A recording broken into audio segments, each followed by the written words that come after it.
என்ன அதுவும் அந்த சூட்கேஸ் உடுப்புகள் சாமான்கள் எங்க போனாலும் அள்ளி கட்டிட்டு வைக்க அவர் தானே ஏத்துறது அவ்வளவு என்ன கஷ்டம் செஞ்சானது. அடியல். அடியல் கொள்ளாது. சரி, நாங்க ஆரம்பிப்போம். 42 48 படி சின்ன சின்ன படி. உங்களோட பரவாயில்ல. தமிழ கத்தின உங்களோட 50 36 மணி 36. அது நான் வந்த அதுவும் ஒவ்வொரு பிறகுதான். நாளும். நான் வந்த அப்புறம் அதை எண்ணுனது நீங்கள். சரி, அன்பான உறவுகள் அனைவருக்கும் இனிதான புதன் பரப்பின் மகிழ்வான காலை உற்சாக வணக்கம் வணக்கம் வணக்கம்.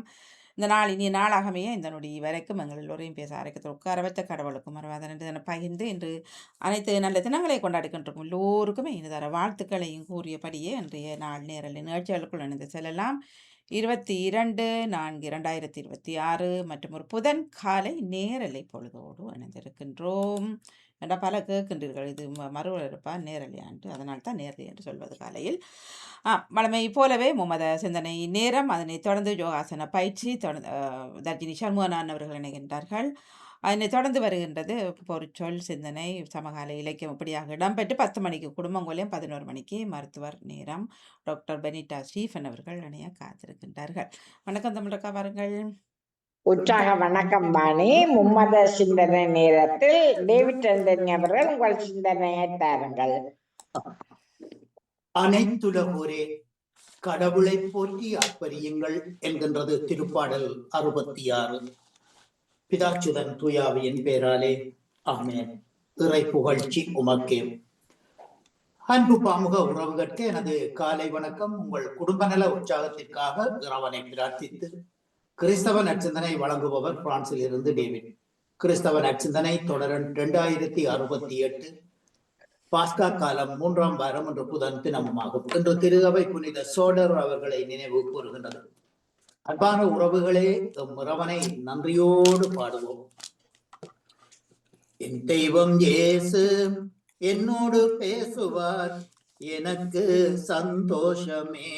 என் தெய்வம் இயேசு என்னோடு பேசுவார், எனக்கு சந்தோஷமே. அல்லேலூயா அல்லேலூயா அல்லேலூயா அல்லேலூயா. வேதம் வழியாய் பேசுவார், விளக்கம் அனைத்தும் போதிப்பார். வேதம் வழியாய் பேசுவார், விளக்கம் அனைத்தும் போதிப்பார். பாதம் அமர்ந்து தியானிப்பேன், பாதம் அமர்ந்து தியானிப்பேன், பரலோகத்தை தரிசிப்பேன். என் தெய்வம் இயேசு என்னோடு பேசுவார், எனக்கு சந்தோஷமே. அல்லேலூயா அல்லேலூயா அல்லேலூயா அல்லேலூயா. வாழ்த்தொலியாக அல்லேலூயா அல்லேலூயா. வாழ்வு தரும் உணவு நானே, என்னிடம் வருகின்றவருக்கு பசியே இராது என்கின்றார் ஆண்டவர். அல்லேலூயா. இன்றைய நற்செய்தியாக புனித யோவான் எழுதிய நற்செய்தியில் இருந்து வாசகம். அதிகாரம் 6, இறை வார்த்தைகள் 35 40 வரை. அக்காலத்தில் இயேசு மக்கள் கூட்டத்தை நோக்கி, வாழ்வு தரும் உணவு நானே, என்னிடம் வருகின்றவனுக்கு பசியே இராது, என்னில் விசுவாசம் கொள்பவனுக்கு என்றுமே தாகம் இராது. ஆனால் நான் உங்களுக்கு சொன்னது போல நீங்கள் என்னை கண்டிருந்தும் விசுவசிப்பதாக இல்லை. பரம தந்தை எனக்கு தருவதெல்லாம் என்னிடம் வந்து சேரும். என்னிடம் வருபவனையோ நான் தள்ளிவிடேன். ஏனெனில் என் விருப்பத்தை நிறைவேற்ற அன்று என்னை அனுப்பியவருடைய விருப்பத்தை நிறைவேற்றவே நான் வானில் இருந்து இறங்கி வந்தேன். என்னை அனுப்பியவருடைய விருப்பமோ அவர் எனக்கு தந்ததில் எதையும் நான் அழிய விடாமல் கடைசி நாளில் உயிர்ப்பிக்க வேண்டும் என்பதே. ஆம், என் தந்தையின் விருப்பம் இதுவே. மகனை கண்டு அவரில் விசுவாசம் கொள்பவன் எவனும் முடிவில்லா வாழ்வு பெற வேண்டும். நானும் அவனை கடைசி நாளில் உயிர்ப்பிப்பேன் என்றார். இது கிறிஸ்து வழங்கும் வாழ்வு தரும் நற்செய்தி. கிறிஸ்துவே உமக்கு புகழ். இன்றைய நச்சிந்தனையாக என்னில் விசுவாசம் கொள்பவன் எவனும் முடிவில்லா வாழ்வை கண்டடைவான், நானும் அவனை கடைசி நாளில் உயிர்ப்பிப்பேன் என்கின்றார் நமது ஆண்டவராகிய இயேசு இன்றைய நற்செய்தியிலே. எப்போதுமே புனித அருளப்பர் எழுதின சுவிசேஷத்திலே சில முக்கியமான பகுதிகள் அழகான சிந்திக்கத்தக்க வார்த்தைகளாக இருக்கும். ஆகவே இன்றைய நாளிலே இந்த இறைவன் தரும் வார்த்தையானது இயேசு தன்னில் தான் யார் என்பதையும், எங்கிருந்து வந்தார் என்பதையும், நான் யாருடைய மகன் என்பதையும், எனக்கு தரப்பட்ட பணிக்கப்பட்ட அதாவது செயல் திறன் என்ன என்பதையும் இங்கே விளக்குகின்றார். என்னை அனுப்பியவரின் விருப்பத்தை நிறைவேற்றவே நான் விண்ணிலிருந்து இறங்கி வந்தேன் என்கின்றார் ஆண்டவர்.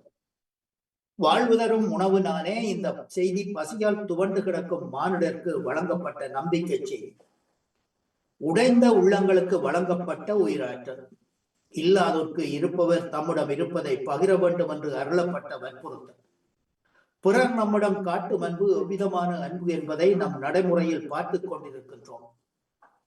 சிலர் நம்மிடம் காட்டும் அன்பானது நம்முடன் உள்ள செல்வத்திற்காகவும் பணத்திற்காகவும் தான். அடுத்தவரின் தேவை அறிந்து, விருப்பத்தை அறிந்து, தக்க நேரத்தில் காட்டப்படும் அன்புதான் நம் வாழ்வில் மகிழ்ச்சியை ஏற்படுத்துகின்றது. என் விருப்பமல்ல, என்னை அனுப்பியவரின் விருப்பத்தை நிறைவேற்றவே விண்ணிலிருந்து இறங்கி வந்தேன் என்கின்றார் இயேசு நற்செய்தியிலே. நம் அனைவருடைய விருப்பத்தை நிறைவேற்றவும் அன்பு செய்யவுமே இயேசு அனுப்பப்பட்டார். எனவே அவரில் நம்பிக்கை வைப்போம். இயேசு நமக்காக வாழ்ந்து நமக்காகவே உயிர் விட்டார். நாமும் பிறருக்காக வாழ்ந்து அவர்களின் தேவைகளை முழுமனதாய் ஏற்று செயல்படுவோம். இறைவனில் இணைந்து நற்செய்தி பணியை எடுத்துச் சென்று இறைவனின் மக்களாக நாம் வாழ்வோம். ஆகவே இந்நற்சிந்தனையில் இணைந்திருந்த அனைத்து பாமுக உறவுகளுக்கும் இந்நாளிலே இறைவன் நிறையாசி வழங்க வேண்டி எல்லோருக்கும் பொதுவான இறைவனை பிரார்த்தித்து விடைபெறும் இன்றைய நாளிலே இன்றைய நாள் நிகழ்ச்சிகள் அனைத்தும் மீதே நடைபெற வாழ்த்துக்கள் கூறி அன்போடு விடைபெறுகின்றேன். அன்பு தங்கிய திருமதி தவமலர் கல்விராஜன் அவர்களே, மீண்டும் நாளைய சிந்தனையோடு அடுத்த தலைமுறை நோக்கி சிறப்பு குழந்தைகள் விழிப்புணர்வு மாதத்தில். நன்றி, வணக்கம். நாளைய தினம் நன்றி, வணக்கம். டேவிட் ஆண்டனி அவர்களே, உங்கள் சிந்தனைக்கு வாழ்த்துக்கள். அத்து பாலன் வேலுப்பிள்ளை அவர்கள் உங்கள் சிந்தனையை தாருங்கள். மீண்டும் ஒரு புதிய ஓய்வு நாளை காண தந்த கிருபைகளுக்காக இயேசுராஜனுக்கு இருதயத்தின் ஆழத்திலிருந்து கோடான கோடி நன்றிகளை சொல்லிக்கொண்டு, அப்படி எமது அன்பு சகோதரி தோப்பாளினி திருமதி தவமலர் கல்விராஜனுக்கு இனிமையான காலை வணக்கம். அப்படி நலமாக உற்சாகமா இருக்கீங்களா? இனிமையான காலை வணக்கம் பாலன். நான் மிக உற்சாகமா இருக்கிறேன். மிக்க நன்றி. நீங்களும் உற்சாகம் தானே? சரி, நாளை மாலை உற்சாகத்தை இருக்கேன் சோரி. மிக்க நன்றி சோதரி. அப்படி சகோதரிகளை சொல்லிக்கொண்டு, அப்படி எமது அன்பு சகோதரி திருமதி கலைவாணி மோகனுக்கும் மற்றும் எமது அன்பு சகோதரர் பாமோத்தின் அதிபர் திருவாளர் நடாமோகனுக்கும் மற்றும் பாமோத்து கலந்து சிறப்புகின்ற அனைத்து குடும்ப உறவுகளுக்கும் மற்றும் பாமோத்தை பார்த்தும் கேட்டுக்கொண்டு அனைத்து உறவுகளுக்கும் இனிமையான கால வணக்கங்களை கூறிக்கொள்வதோடு எல்லோருடைய சுவநலங்களை விசாரித்தபடி எல்லா உறவுகளுக்கும் உலக இரட்சகருடைய இயேசு கிறிஸ்துவினுடைய ஆசீர்வாதங்கள் அனுதினமும் அனைத்து உறவுகளுக்கும் பேர் பேரா கிடைக்க வேண்டும் என்று சொல்லி இயேசப்பாவோட பிரார்த்தனை எடுத்துக்கொண்டு, தண்டலிருந்து கரவட்டி மேற்கு வேலுப்பிள்ளை பாலன் கிறிஸ்தவ நட்சத்திர சௌரி 787 சொல்லிக்கொண்டு, பலம போல புதிய ஏற்பாட்டில புனித லூக்கான சுவிசேஷம் 1ஆம் அதிகாரம் இறை வார்த்தைகள் 10-20 முடிய. இயேசுவினுடைய பரிசுத்தம் உள்ள நாமத்துக்கு ஸ்தோத்திரம். தூபம் காட்டுகிற வேளையிலே ஜனங்கள் எல்லாரும் கூட்டமாய் வெளியே ஜெபம் பண்ணி கொண்டிருந்தார்கள். நேற்று வரை. அப்பொழுது கர்த்தருடைய தூதர் ஒருவர் தூபபீடத்தின் வலது பக்கத்திலே நின்று சகரியாவுக்கு தரிசனமானார். சகரியா தூதரை கண்டு கலங்கி பயமடைந்தார். தூதர் சகரியாவை நோக்கி, சகரியாவே, பயப்படாதே, உன் வேண்டுதல் கேட்கப்பட்டது.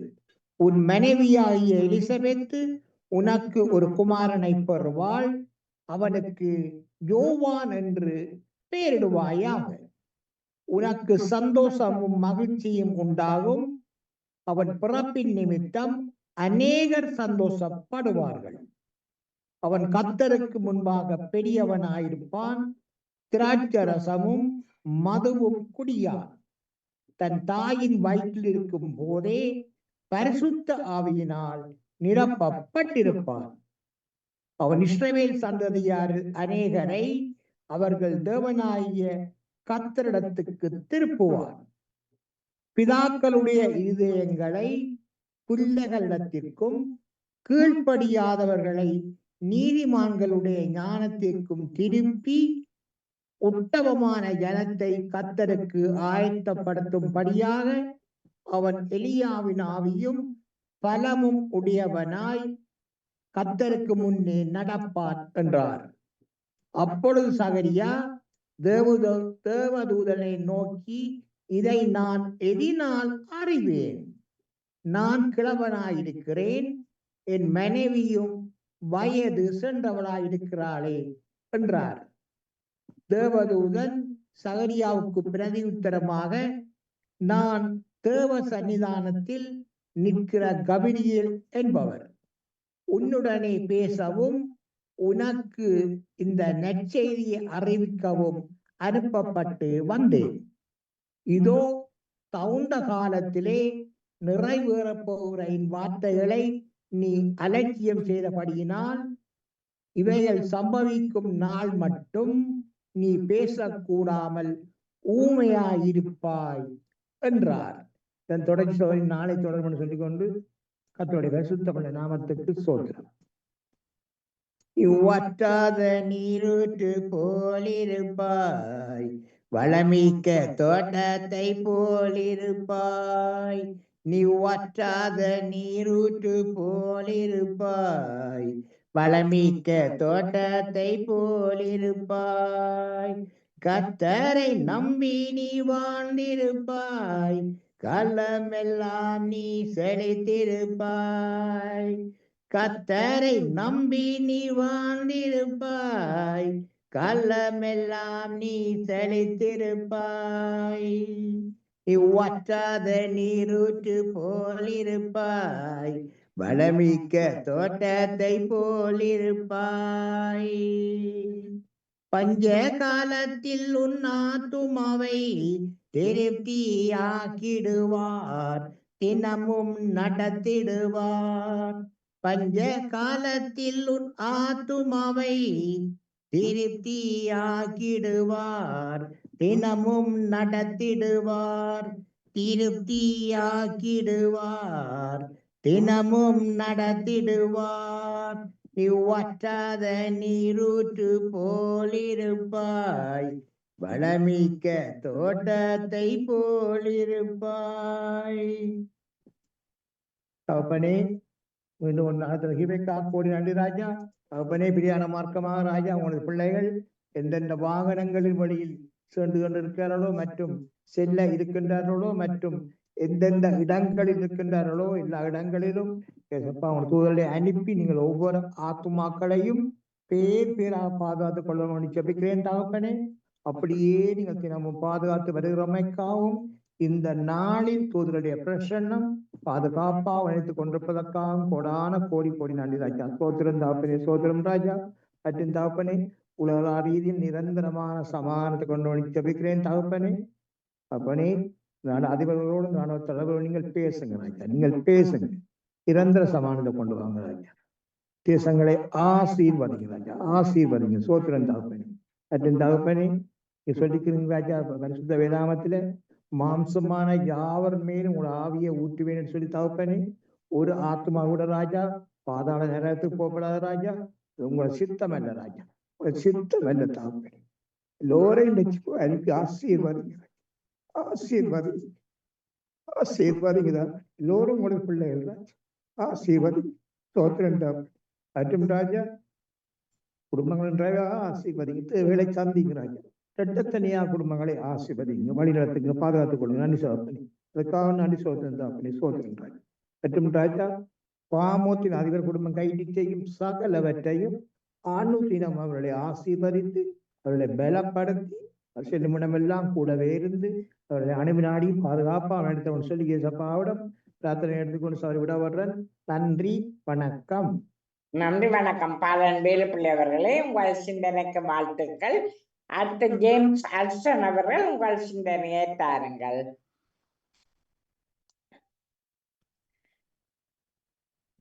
எல்லோருக்கும் நிறைந்த வணக்கம். அழகான வணக்கம். நாள், அழகான நாள். இன்றைய நாளிலே இசைந்து சென்ற திரு டேவிட் ஆண்டனி, வாலன் வேலுப்பிள்ளை, இசையவிருக்கின்ற ராஜினி அல்போன்ஸ், நெவிஸ் ஃபீரிஸ், தவமலர் கல்விராஜன் அம்மா, அதனோடு கலைவாணி அம்மா, அனைவருக்கும் இதனை கேட்டுக்கொண்டிருக்கின்ற ஒவ்வொருவருக்கும் இறை ஆட்சியின் நல்வாழ்த்துக்கள். கடந்த தடவை இயேசு கடவுளா என்ற கேள்விக்கு சில பதில்கள் பார்த்தோம். அதை நிறைவு செய்து அடுத்த தடவையிலே வேறொரு பகுதிக்கு செல்லுவோம். நாம் அடுத்த பகுதியிலே இன்னொன்றை கையாள வேண்டி இருக்கிறது என்னவென்றால், அம்மா இது சைவத்திலே ஒரு பெரிய புனிதத்துவம் வாய்ந்து பல பணிகளை செய்து கொண்டிருக்கின்றவர். நாம் கிறிஸ்தவர்கள் அவரை மதிக்க முடியுமா? இறைவனுடைய பணி மனிதர்களே யார் பணியாற்றுகிறார்களோ அவர்கள் மதிப்பிற்குரியவர்கள். அங்கே வேதமும் இல்லை, சைவமும் இல்லை. இதை மனதிலே கொண்டு நான் இன்றைய தினத்திலே இந்த பகுதிக்கு வருகின்றேன். இயேசு அரைவாசி மனிதர், அரைவாசி கடவுள். இந்த எண்ணம் கத்தோலிக்க திருச்சபைக்குள்ளே எழுந்தது. ஆயர் நெஸ்டோரியஸ் இந்த காரணத்திற்காக இயேசுவை முழுமையான கடவுள் என்று ஏற்றுக்கொள்ள மறுத்ததனாலே பதவி நீக்கம் செய்யப்பட்டார். அடுத்த பிரச்சனை வளர்கிறது. மரியாள் பாவத்திலே பிறந்தவர், ஆகையினாலே இயேசு கடவுளாக இருக்க முடியாது. கத்தோலிக்க திருச்சபை மரியாள் முழுமையான கன்னி, மாசில்லாமல் உட்பவித்தவள் என்ற செய்தியை அறிவிக்கிறது. மாசில்லாமல் உட்பவித்த தேவ மாதாவே என்ற பாடல் இருக்கிறது. இயேசு மரியாள் பாவமில்லாமல் பிறந்தவர் என்பதனை திருச்சபை உறுதி செய்கிறது. அடுத்த பிரச்சனை மீண்டும் எழுகிறது. சரி, இயேசு கடவுள், ஆனால் மரியாள் கடவுளின் தாயாக இருக்க முடியாது. கத்தோலிக்க திருச்சபை அதனை மறுத்து இயேசு கடவுள், ஆகையினால் மரியாள் கத்தோலிக்க திருச்சபையின் தாய் என்பதனை அறிக்கையிடுகிறது. எனவே மொத்தத்திலே மரியாளை விட்டுவிட்டு நாம் இயேசுவை கடவுள் என்று தேட முடியாது. இறைவன் என்பது தந்தை, மகன், தூய ஆவி, முழுமையான ஒன்று. இறைவன், இயேசு, அடுத்தது அவருடைய படைப்பின் படைப்புகள் எல்லாம் நிறைந்திருக்கின்ற இறைவன். இத்தனையும் சேர்த்துதான் இறைவன். நாம் சைவத்திலே தேடினாலும் அப்படித்தான். இறைவனை நாம் தனி ஒரு ஆளாக பார்க்க முடியாது. எல்லாம் சேர்ந்ததுதான் இறைவன். இந்த இடத்திலே நாம் இந்த நாட்டிலே இறைவனை எவ்வாறு பார்க்கின்றோம்? ஒவ்வொரு மனிதனும் திறமையாக பேசுகின்றான், சரியாக விரதம் பிடிக்கின்றான், அவன்தான் உண்மையா இறைவனை கடைபிடிப்பவன். அப்படி அல்ல. எத்தனையோ பேர் இறைபணி செய்கின்றார்கள், அவர்கள் விரதம் பிடிக்கிறதும் இல்லை, கோவிலுக்கு போவதும் இல்லை. அவர்களும் கூட இறைவனுடைய பணியைத்தான் செய்கின்றார்கள். முக்கியமாக நாம் கருத போனால் வைத்தியசாலையிலே வைத்தியர்கள், தாதியர்கள், வயோதிக சாலையிலே எத்தனையோ பணி செய்பவர்கள். அவர்களுக்கு கோவிலுக்கு போகவே சில பேருக்கு நேரம் இல்லை, ஆனால் அவர்களும் இறை பணிதான் செய்கின்றார்கள் என்ற இந்த அழகிய எண்ணத்தை நம்முடைய மனதிலே உருவேற்றுவோம். ஏனென்றால் வெறுமனே அழகாக பிரார்த்தனை செய்பவர்கள் தான் இறைவனை தேடுகின்றவர்கள் என்ற மன எண்ணத்திலிருந்து மாறுபட்டு இறைவனுடைய பணியை செய்பவர்கள் எல்லோரும் இறைவனியாளர்கள், அங்கே இறைவன் அவர்களோடு இருக்கின்றார் என்ற எண்ணத்தை நம்முள்ளே நிறுத்தி நிற்போம். அன்பு நிறைந்த ஆண்டவா, அமைதியின் தூதுவனாய் என்னை பயன்படுத்தும். பகையுள்ள இடத்தில் பாசத்தையும், மனவேதனை உள்ள இடத்தில் மன்னிப்பையும், ஐயமுள்ள சூழலில் விசுவாசத்தையும், அவநம்பிக்கையுள்ள மனதில் நம்பிக்கையையும், இருள் சூழ்ந்த இடத்தும் துயரம் நிறைந்த உள்ளத்தில் மகிழ்ச்சியையும் வழங்கி அருள் புரியும். நான் ஆறுதல் பெறுவதை விட ஆறுதல் அளிக்கவும், பிறர் என்னை புரிந்து கொள்ள விரும்புவதை விட புரிந்து கொள்ளவும் பிறருக்கு அன்பை அளிக்கவும் அருள் தாரும். இன்றைய நாளிலே பிறந்த தினத்தினை கொண்டாடுகின்றவர்கள் என்னுடைய பிறந்த தினத்தினை கொண்டாடுவார்களா என ஏக்கத்தோடு இருக்கின்றார்கள்.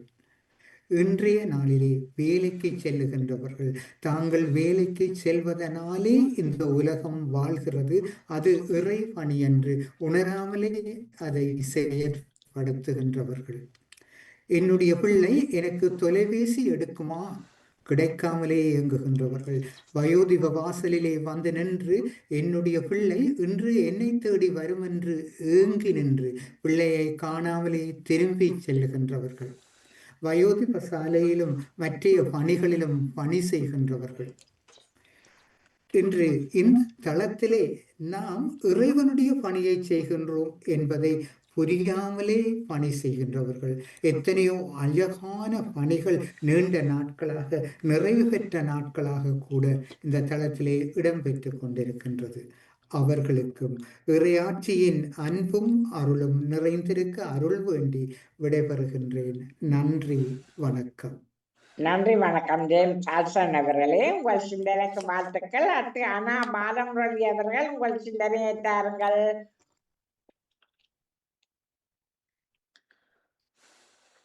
வணக்கம் அண்ணா.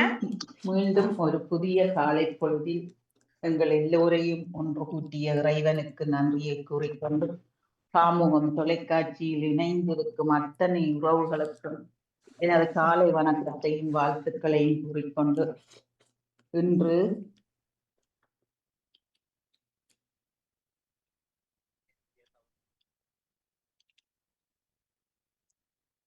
அண்ணா கேட்கவில்லை.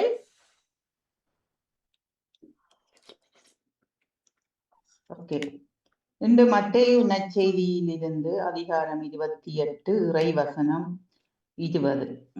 இதோ உலகம் முடியும் வரை என்னாலும் நான் உங்களுடன் இருக்கின்றேன். இது ஆண்டவர் வழங்கும் அருள்வாக்கு. இறைவா உமக்கு நன்றி. எங்களுள் இருக்கும் கடவுள் தனது பிரசன்னத்தை சுவைப்பதற்காக எங்களை அழைக்கின்றார். இறைவன் உயிருடன் இருக்கின்றாரா, வாழுகின்றாரா, ஆற்றலாக இருக்கின்றானா என்று கேட்டால் அதற்கு நாங்கள் பதில் சொல்ல முடியாது. இறைவன் தன்னுடைய பிரசன்னத்தை நேரில் வந்து எங்களுக்கு தருவதில்லை. நாங்கள் செய்யும் ஒவ்வொரு செயலிலும் இறைவன் எங்களோடு இருக்கின்றார் என்று நாங்கள் நம்புகின்றோம். ஒரு துன்ப வேளையில் ஒரு விபத்து நடக்க இருந்து அது தடுத்து நிறுத்தப்பட்டால் இறைவன் எங்களோடு இருக்கின்றார் என்றுதான் நாங்கள் நம்புகின்றோம். இறைவன் ஏதோ ஒரு வகையில் ஒரு உருவாக எங்கள் முன் இருக்கின்றார். அதை நம்பித்தான் நாங்கள் இன்று வாழ்ந்து கொண்டிருக்கின்றோம். இயேசு கூறுகின்றார், நீ எதற்கும் பயப்படாதே, நான் உன்னோடு உலகம் முடியும் வரை இருப்பேன் என்று. நாம் நம்முடைய வாழ்நாளில் இறுதி கட்டத்தில் நாங்கள் இறைவனை தேடி ஓடுவது அதிகமாக இருக்கிறோம். ஒரு சிறு சம்பவத்தை நான் கூற விரும்புகின்றேன். விரைவாகவும் அதை கூறி முடிக்கின்றேன். நான் வயோதிபர் இல்லத்திற்கு போவது வழக்கம். கிழமையில் 2-3 நாட்கள் அங்கு போய் சேவை செய்வேன். அங்கு இருப்பவர்கள் வயோதிபர்களாக இருந்தாலும் கூடி வீட்டில் இருந்து வயோதிபர் இல்லத்துக்கு வரும்போது அவர்கள் மிகவும் உடலாலும் சரி உள்ளத்தாலும் சரி மிகவும் ஆரோக்கியமாகவும் உற்சாகமாகவும் வருவார். ஆனால் காலம் போக, நாட்கள் போக போக அவர்கள் உடல் தளர்ந்து மனம் தளர்ந்து ஏதோ ஒரு தேடலை தேடிக்கொண்டிருப்பார்கள். நான் போய் கதைக்கும் போது அவர்களுடைய எண்ணம், சிந்தனை, கதை எல்லாம் எப்படியாக இருக்கும் என்றால், நான் எப்போது மீண்டும் எனது வீட்டிற்கு போவேன் என்று. அதற்கு எங்களால் பதில் சொல்ல முடியாவிட்டாலும் அவர்களை பதில் சொல்வார்கள். ஏனென்றால் இறைவன் அந்த நாளை எனக்கு தருவார் என்று நான் நம்புகின்றேன். பொதுவாக பார்த்தா இந்த வைத்தியசாலையில் ஜெர்மன் நாட்டை சார்ந்தவர்கள் தான் இங்கு இருப்பார்கள். அவர்கள் பக்தி இல்லையா, இறைவன் மேல் ஒரு பக்தி இல்லையா, இறைவன் மேல் அவர்களுக்கு நம்பிக்கை இல்லையாண்டு பார்த்தால் நிச்சயமாக அவர்களுக்கு நம்பிக்கை இருக்கின்றது. அவர்கள் அந்த நம்பிக்கையோடு தான் அந்த வயோதிபர் இல்லத்தில் ஒவ்வொரு நாளையும் கடக்கின்றார். அங்கு போய் பார்த்து அவர்களுடன் பேசும்போது நான் என்ன நினைப்பேன் என்றால், என்னை இறைவன் தூண்டி இருக்கின்றார், அங்கு செல்லு என்று இறைவன் தூண்டி இருக்கின்றார். அந்த இடத்தில் இறைவன் இருக்கின்றார் என்பதை நான் நம்புகின்றேன். அங்கு போய் பணி செய்யும் அந்த நேரம் எப்படி செல்லும் என்று எனக்கு தெரியாது. வெகு விரைவாக சென்றுவிடும். அந்த வயோதிபர்களின் கண்ணீர், வயோதிபர்களின் இயலாமை, அவர்களுக்கு பேச்சு துணை இல்லாத அந்த இதுகளை பார்க்கும்போது அங்கேயே இருந்து பணி செய்யலாம் என்ற ஒரு எண்ணம் வருவதற்கு காரணம் இறைவன் என்னுடன் பிரசன்னமாயிருக்கிறார் என்பதைத்தான் நான் நினைக்கின்றேன். ஆகவே நாம் இயலாதவர்களுக்கு, ஏழ்மையில் இருப்பவர்களுக்கு, ஊனமுற்றவர்களுக்கு, வயோதிபர்களுக்கு நாம் இறைவன் எங்களுக்கு தந்த அந்த சந்தர்ப்பத்தை பயன்படுத்தி அவர்களுக்கு நாங்கள் உதவி செய்ய வேண்டும். மற்றவர்களுக்காக செபிக்க வேண்டும். இந்த போர் நிறுத்தப்பட வேண்டும். போரில் இறந்தவர்களுக்காக செபிக்க வேண்டும். அவ்வளவு முற்று இருக்கும் அந்த குழந்தைகள், வயோதிபர்களுக்காக செபிக்க வேண்டும் என்று கூறிக்கொண்டு இந்த நாளை தந்த இறைவனுக்கு நன்றியை கூறி, இயேசுவுக்கே புகழ், இயேசுவுக்கே நன்றி, மரியே வாழ்க. நன்றி, வணக்கம். நன்றி, வணக்கம் அண்ணா பாலமுரளி அவர்களே. உங்கள் சிந்தனைக்கு வாழ்த்துக்கள். அடுத்த ராஜினி அல்போன்ஸ் அவர்கள் உங்கள் சிந்தனையை தாருங்கள். பாணியவர்களுக்கும் தோமலர்களுக்கும் அனைவருக்கும் வணக்கம். வணக்கம். மாசில்லாமல் உட்பவித்த தேவ மாதாவே, பாவிகளாயிருக்கிற எங்களுக்காக மன்றாடும். நாம் இவ்வுலகில் பல இன்னல்களுக்கு உள்ளாகி இருக்கின்றோம். நம்பிக்கைக்காக துன்புறுத்தப்படுதல், எம்மை விரட்டப்படுதல் ஆகியவை நாம் இவ்வுலகில் கண்டு கொண்டிருக்கின்றோம். எங்கு பார்த்தாலும் சண்டை, சச்சரவு, உலக அழிவுகள் இப்பவே தொடர்ந்து கொண்டே இருக்கின்றன. மக்களை நீர்தான் கண்ணோக்கி பார்த்து கொள்ளும். தொடக்கத்தில் இங்கு நாம துன்பம் வந்தாலும் அதை தாங்கிக் கொண்டு அதிலிருந்து மீண்டும் அடக்கூடிய ஆற்றல் பெற்றவர்களாக இருக்க வேண்டும். இன்று நாம் நம்முடைய நம்பிக்கை, கருத்தியல், நிலைப்பாடு ஆகியவற்றுக்காக துன்புறுகின்றோம், நிராகரிக்கப்படுகின்றோம்.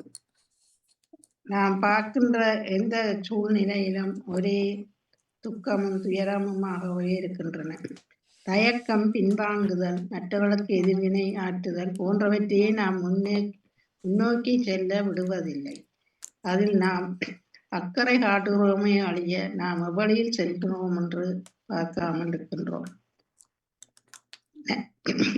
உலகில் நாம் இருக்கும்போது மற்றவர்களுக்கு தொந்தரவு செய்யாமல் நாமே அனைவரையும் காத்து வளர்க்க மாதாவிடம் வேண்டுவோம்.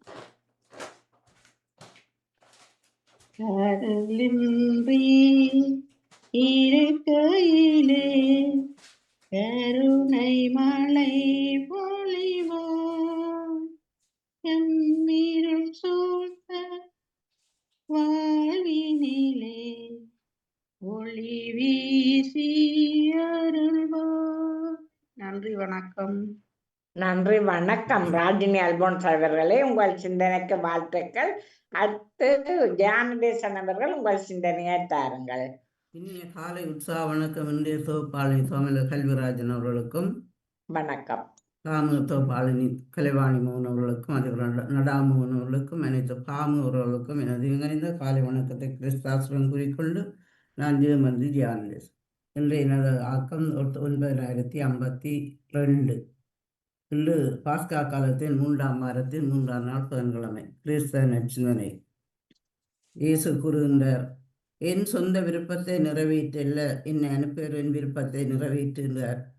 நான் விண்ணிலிருந்து இறங்கி வந்தேன் என்று இயேசு கூறுகின்றார். தந்தையின் விருப்பத்தை நிறைவேற்றுவதால் இயேசுவின் வாழ்வின் நோக்கமாகவும் அவரது செயல்களுக்கு தூண்டுதலாகவும் இருந்தது. 12 வயதிலே நான் என் தந்தையின் அலுவலில் ஈடுபட்டிருக்க வேண்டும் என்பது உங்களுக்கு தெரியாதா என்று தன் தாயை பார்த்து கேட்கின்றார். தனது பொது வாழ்வின் போது என்னை அனுப்பினவரின் திருவுளத்தை நிறைவேற்றுவதும் அவர் கொடுத்த வாழ்வின் போது என்னை அனுப்பியுள்ள என்னை என் கொடுத்த வேலை செய்து முடிப்பதுமே என் உணவு என்று சீசரிடம் கூறுகின்றார். பாடுகள் பட்டு சிலுவையில் இறப்பதற்கல்ல தந்தையின் விருப்பம் என்று அறிந்தபோது ஜெஸ்மனி தூளத்தில், அப்பா தந்தை, என்னை உம்மை இயலும் இத்துன்ப கிண்ணத்தை என்னிடமிருந்து அகற்றும், ஆனால் என் விருப்பப்படி அல்ல உம் விருப்பப்படியே நிகழட்டும் என்று தந்தையிடம் வேண்டுகின்றார். தந்தையின் திருவிழத்தை நிறைவேற்றுவதுதான் இயேசுவின் தூண்டுகோலாக இயங்கும் சக்தியாக இருக்கின்றது. நமது வாழ்வை தூண்டி இயங்க வைக்கும் சக்தி எது? நமது சிந்தனைகளுக்கு செயல்களுக்கும் வாழ்விற்கும் வழிகாட்டியாக தூண்டுகோலாக கடவுளின் திருவிழம் அமைந்தால் நமது வாழ்க்கை அர்த்தமுள்ளதாக அமையும். சிந்தித்து நாங்களும் செயல்படுவோம். அம்மையப்பன் உந்தன் அன்பே நிரந்தரம், மாறுமுலகில் மாறாவுன் உறவே நிரந்தரம், இம்மை வாழ்வில் மறுமையிருந்த நிரந்தரம், நான் மாண்ட பின்னும் உன்னில் உயிர்ப்பது நிரந்தரம், நிரந்தரம் நிரந்தரம் நீயே நிரந்தரம். அம்மையப்பன் உந்தன் அன்பே நிரந்தரம், மாறுமுலகில் மாறாவுன் உறவே நிரந்தரம், தாயின் அன்பு சேக்கு இங்கு நிரந்தரம், தாயும் தந்தையும் எமக்கு நீயே நிரந்தரம், தேயின் வாழ்வில் நம்பிக்கை நீயே நிரந்தரம், நாம் சாயும் போது காப்பது நீயே நிரந்தரம், நிரந்தரம் நிரந்தரம் நீயே நிரந்தரம், நிரந்தரம் நிரந்தரம் நீயே நிரந்தரம். நன்றி, வணக்கம். தாமல கல்விராஜன் அவர்களே. நன்றி, வணக்கம். தியானதேசன் அவர்களே, உங்கள் சிந்தனைக்கு வாழ்த்துக்கள். அடுத்து நேவிஸ் பிரிட்ஸ் அவர்கள் உங்கள் சிந்தனையை தாருங்கள். காலை உற்சாக வணக்கம் திருமதி தாமலர் கல்விராஜன் அவர்களே. வணக்கம்.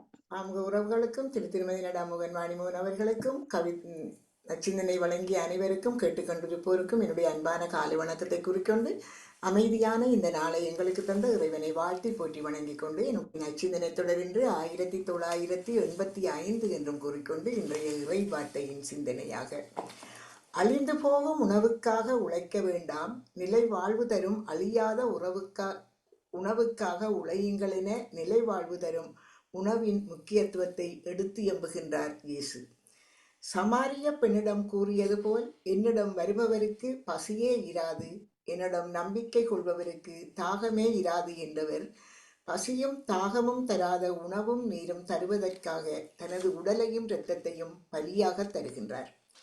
இயேசுவின் வாழ்க்கைக்கும் வார்த்தைக்கும் சிறு கோணல் கூட இருந்ததில்லை. தான் கொலைக்களத்துக்கு இழுத்துச் செல்லப்பட இருக்கின்றோம் என்று தெரிந்தும் அந்த இரவில் மானிடத்தை அனாதையாக்க கூடாது என நினைத்தவர் தனது பிரசன்னத்தை அப்பத்திலும் இரசத்திலும் விட்டு சென்றார். அதோடு அவர் அடங்கி போகவில்லை. மாறாக உலகம் வாழ என்னை கொடுக்கின்றேன் என்ற வார்த்தைக்கு இணங்க கல்வாரி மலைமேல் சிலுவையில் கிழிந்த தசையோடும் வடிந்த குருதியோடும் இறந்து நமக்கு வாழ்வு தருகின்றார். நம் ஆலயங்களில் மையமாக இருப்பது நற்கருணை. இறைமகன் இயேசு இதில் பிரசன்னமாக இருக்கின்றார். திருப்பலி நேரத்தில் தூய ஆவியின் வல்லமையால் அப்பமும் ரசமும் இயேசுவின் திரு உடலாகவும் இரத்தமாகவும் மாறுகின்றது. இந்த புனிதமான நற்கருணை பிரசன்னத்தின் ஆற்றலே தம்மை வாழ்விக்கும் உயிரென அனுபவித்த புனிதர்கள் எத்தனையோ பேர். நமக்கு ஆறுதலும் ஆற்றலும் வழங்கும் நற்கருணை பிரசன்னத்தில் நாம் எவ்வாறு வாழ்கின்றோம் என்று நம்மையே நாம் அலசி பார்ப்போம். இன்று நிலை வாழ்விய நாம் மேற்கொள்ளும் ஆன்மீக பயணத்தில் தளர்ப்புறாமல் இருக்க, சோர்வடையாமல் இருக்க, சோதனை வேளையில் மனம் தளராமல் இருக்க இயேசு தரும் உணவே வாழ்வு தரும் உணவு. நாம் வலுவுடன் வாழவும். யாரோ கதைக்கிறீங்கள், நிப்பாட்டிட்டுங்கோ. ராஜினி அல்போன்ஸ் உங்களுடைய முயற்சியை வந்து கட் பண்ணி கொடுங்க. நன்றி நன்றி. நாம் வலுவுடன் வாழவும் உடல் நலத்தோடு இருக்கவும் இந்த அப்பத்தை உண்டு கிண்ணத்தில் பருகி வாழ்வு பெறுகின்றோம். கிறிஸ்து பிறந்தார், எனக்காக மரித்தார், எனக்காக உயிர்த்தார், எனக்காக மீண்டும் வருவார் என்ற அசையாத நம்பிக்கையை இம்முள் வளர்த்து பாவத்திற்கு மரித்து நீதிக்கு பிழைக்க வேண்டும் என்பதை நம் மனதில் கொண்டு அப்ப வடிவில் மறைந்துள்ள தெய்வ மகத்துவத்தை என்றுமே ஆராதித்து வணங்க வேண்டும். எவ்வளவுக்கு எவ்வளவு மனம் மறைந்திருக்கின்றாரோ அவ்வளவுக்கு அவ்வளவு மரியாதை செலுத்தி வாழ்வதே முறையான செயலாகும். தென்றலின்பம் தேளை தேடும் வெண்ணிலவின் தன்னொளி போல் இன்பம் தரும் இயேசுநாதா என் உள்ளத்தில் இறங்கி வா. இன்பம் தரும் இயேசுநாதா என் உள்ளத்தின் அன்பை கவர்ந்த ராஜனே.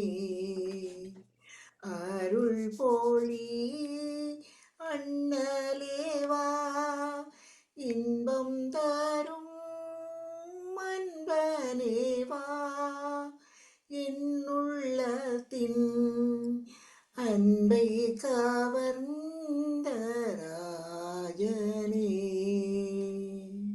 என்று வணங்கிக் கொண்டு உங்களுக்கும் இந்த அதிகாலை பொழுதனிலே இந்த இறை வேண்டலரை சிந்தனையில் இணைந்திருக்கின்ற எல்லோருக்கும் இந்த நாள் இனிய நாளாக மலர வேண்டும். நீங்கள் எடுத்துக்கொள்ளுகின்ற எல்லா முயற்சிகளும் சிறந்து செழித்து மேம்பட்டு ஓங்கி வளர வேண்டும் என்று வேண்டிக் கொண்டு பசியால் வாடுவோர் தாகத்தால் இழைத்தோர் அனைவருக்கும் இறைவன் நல்ல உணவாக தண்ணீராக இருந்து எல்லோரையும் ஆசீர்வதித்து காக்க வேண்டும் என்ற பிரார்த்தனைகளோடு உலக நாட்டின் மக்களுக்காகவும் நாங்கள் இந்த வேளையில் பிரார்த்தித்து உங்களிடம் இந்த அன்பாக விடைபெறுகிறேன். தகுமரி கல்விராஜன் அவர்களே, வாணிமோகனை வரவேற்றபடி நன்றி, வணக்கம்.